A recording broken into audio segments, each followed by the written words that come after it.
Mock exams are key tools in your exam preparation toolkit as parents, and they're something that you can't fully recreate at home. Giving your child the chance to sit a mock exam before they have to sit the real thing is really important, as it helps them to become comfortable and familiar with all aspects of the exam experience.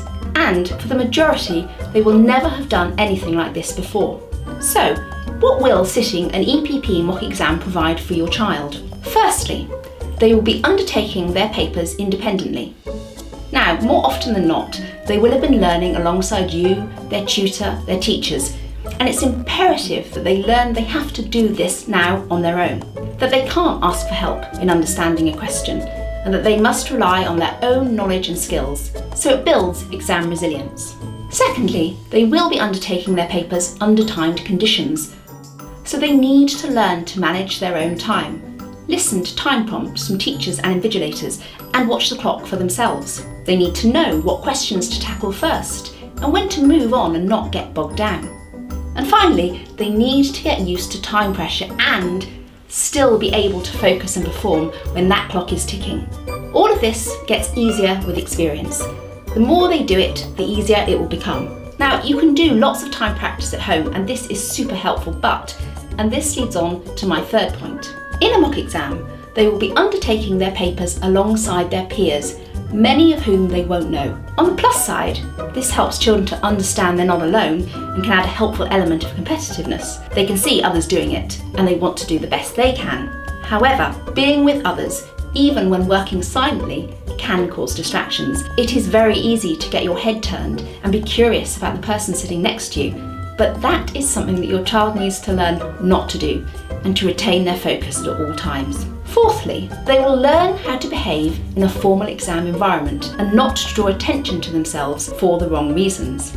Even though schools are assessing academic performance with exams, they are of course watching how a child behaves at all times. An A-grade student with Z-grade behaviour will not get a place. So, our feedback on behaviour and conduct will help you understand what they do in an exam and what they might need to change. A question I get asked regularly is, when should my child take a mock exam and how many should they take? Well, at EPP we run various mock exams across the year and at different times.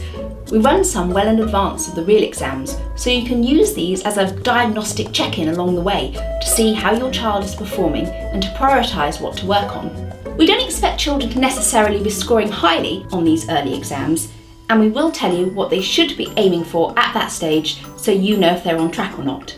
These exams are deliberately generic, providing a solid foundation for the preparation ahead. Now, those mock exams scheduled for nearer to the actual exams are valuable for the last-minute identification of weaknesses and areas that need to be addressed as a priority. They will also help candidates to know how to refine their answers, manage their time, and utilise all the exam techniques at their disposal to maximise marks. We tend to run our school-specific mocks in the latter part of the year, as at this stage, gaining familiarity with the nuances of certain school papers can be immensely helpful. Therefore, it is always a good idea to book more than one mock exam so you can track progress, monitor development, and provide them with the depth and breadth of exam experience. And, as you can see, booking a mock exam at a different time of the year can have a very different purpose. So, not only do mock exams help children understand what areas they need to improve on, speed up on, or watch out for, the experience will help them to feel more relaxed and confident on exam day. And doing anything you can to lessen a young person's anxiety and fear of the unknown is really great.